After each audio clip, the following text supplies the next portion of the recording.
How did you get into the acting industry? When I was 9 years old, I saw an article in the newspaper for an open audition for Annie on Broadway. So I went with my mom, and I stood online with about 800 other little girls and their moms. And I auditioned several times, and I actually got in the Broadway show. I didn't get the lead Annie, but I got one of the understudies and an orphan on the show in Broadway 1980, and that's how I started. What was your least favorite part in being in the acting industry?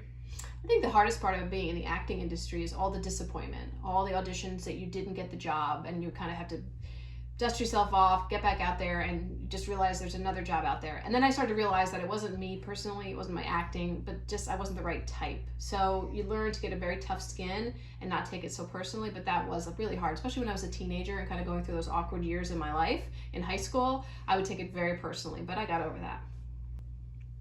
What was your life like growing up?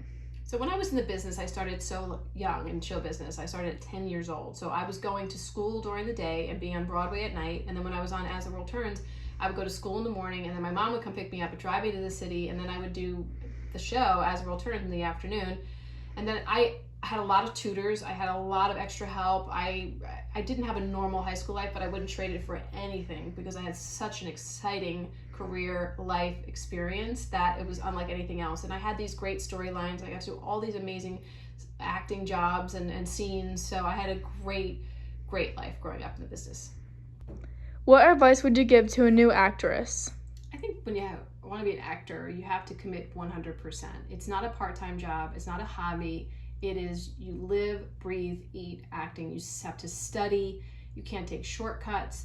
If you're not committed that far into this kind of career, you're never going to make it. It's such a challenging career to begin with, but you have to commit 100%.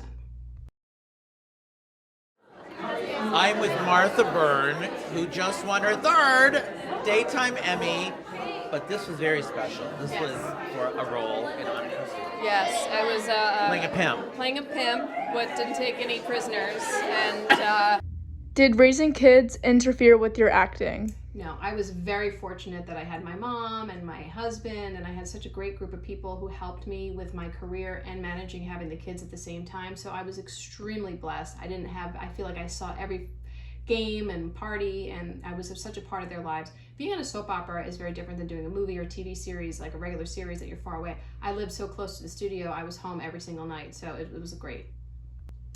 These are my 3 Emmys. This is the one I won in 1987 as Best Ingenue, which means Younger Actress. This is for Lead Actress, where I played twins in 2001. And this is for a digital series. I won for Lead Actress in a digital series, so 2015. And the Emmy goes to Martha Byrne.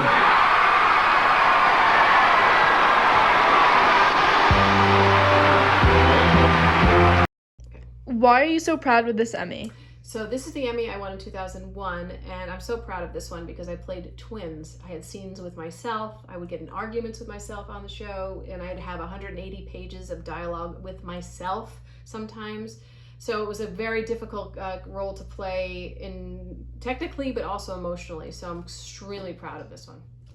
What's your best life lesson that you've learned from being an actress? I think understanding human nature, human behavior, having empathy, understanding other people and why they do what they do. I think it makes you in tune with other human beings, and I feel like that's been such a gift for me as a mom, as a wife, as a friend, really being in tune with people's emotions and being understanding of how people are feeling.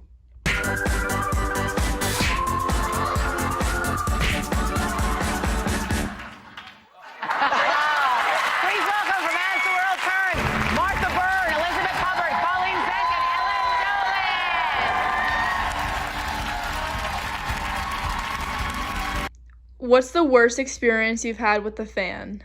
Well, back in the 1980s, I would get a lot of fan mail from prison.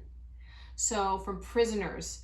And one time I got a letter that said he was paroled, stamped on the front. So that meant he was out. So that was weird, but never had a problem. But that was strange. I would get gifts from prisoners sometimes in the mail, which was, What's the weirdest gift you got? The weirdest gift I got was it looked like 2 big nails, and it had cords in the between, and I was like, this looks like a weapon, but it wasn't a weapon. It was like an exercise thing that he had made for me. It's so odd, but that was the weirdest gift I had gotten from a prisoner, which is strange to even say that out loud.